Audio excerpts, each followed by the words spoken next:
Market सारखाच pizza आज आपण घरामध्ये कमी खर्चामध्ये तयार करणार आहे आणि बेक करताना ना आपण तव्यामध्ये बेक केलेला आहे। तव्यामध्ये पिझ्झा कसा बेक करायचा आहे ही सर्व माहिती या रेसिपीमध्ये आहे, त्यामुळे रेसिपी शेवटपर्यंत बघा। नमस्कार, मी सपनास इंडियन फूड्स कुकिंग रेसिपीमध्ये मी तुम्हा सर्वांचे स्वागत करते। पिझ्झा तयार करून घेतोय, त्यासाठी आपल्याला पहिल्यांदा बेस तयार करायचा आहे। त्याच्यासाठी आपण ना बाउलमध्ये कोमट पाणी घेतलेलं आहे। असं कोमट आपल्या बोटाला सहन होईल ना असं पाणी घ्यायचं आहे। चवीनुसार मीठ आणि चवीनुसार आपण त्याच्यामध्ये साखर घालून घेतलेली आहे आणि चमच्याने बघा आपण 2 चमचे एवढं तेल घेतलेलं आहे आणि इथं चाळण घेतलेली आहे मैदा चाळण्यासाठी। आणि मापाने बघा इथं आपण 2 मापना मैदा घेतोय, कारण आपण 2 बेस बनवतोय ना, त्याच्यामुळे 2 माप मैदा घेतलेला आहे। एका मापासाठी 1/2 टीस्पून आपल्याला बेकिंग पावडर घ्यायची आहे। असं मी 2दा घेतलेला आहे, इथं बघू शकता 1/2 टीस्पून। आणि बेकिंग सोडा इथं 1/4 टीस्पून घेतलेला आहे।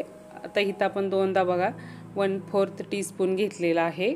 मैदा चाळायच्या आधीच ना आपल्याला त्याच्यामध्ये बेकिंग सोडा आणि बेकिंग पावडर घालून घ्यायचे आहे, तरच मैद्यामध्ये ना बेकिंग पावडर आणि बेकिंग सोडा नीट मिक्स होतो। नंतर बघा इथं आपण कपाने ना 1/3 कप आपण दही घेतलेला आहे, ज्यामध्ये आपण आता बेस मळून घेणार आहे। ह्या ठिकाणी बघा बेस मळताना ना आपल्याला एकदम हलक्या हाताने मळून घ्यायचं आहे। जर आपण ज्या पद्धतीने कणिक मळतो ना त्या पद्धतीने न मळता इथं बघा आपण असं हलक्या हाताने ना आपण पीठ मळून घेत आहे।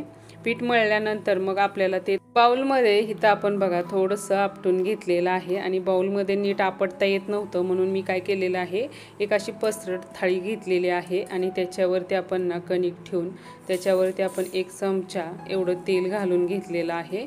आणि आता मळताना बघा असं थोडंसं पीठ खेचून मळायचं, म्हणजे बेस बनताना ना जाळीदार असा बनण्यासाठी असं आपल्याला पीठ मळून घ्यायचं आहे।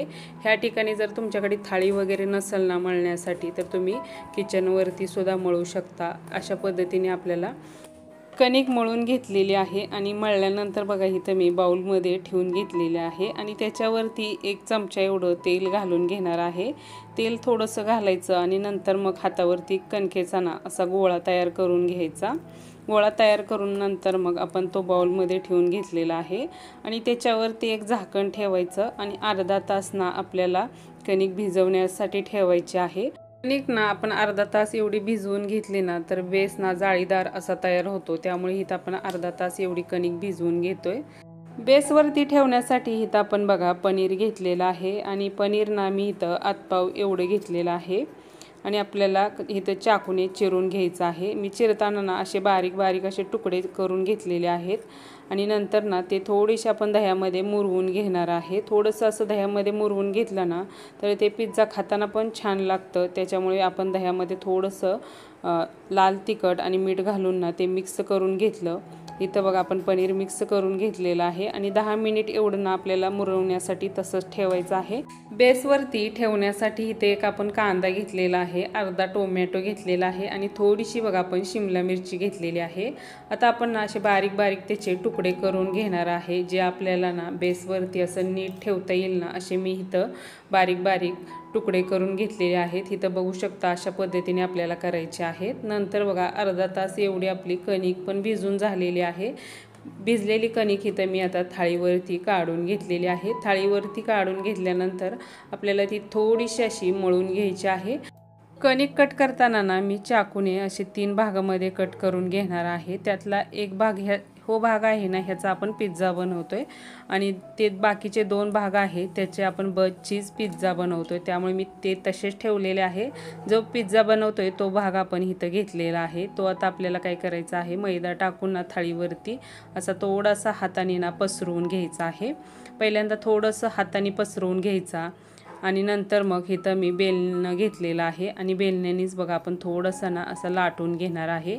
एक समान असं आपल्याला लाटून घ्यायचं आहे, जसं आपला पिझ्झा बेस असतो ना त्या पद्धतीनेच इथं बघा आपण लाटून घेतलेलं आहे। ज्या भागाकडे आपल्याला थोडंसं बेसच्या कडा जर तुम्हाला थोड्याशा अशा मोठ्या वाटत असतील ना, त्या कडा ना आपल्याला हाताने अशा बारीक करून घ्यायच्या आहेत। नंतर बघा इथं आपण ताटामध्ये बेस ठेवलेला आहे, कारण ताटामध्येच आता आपण पिझ्झा करून घेतोय ना।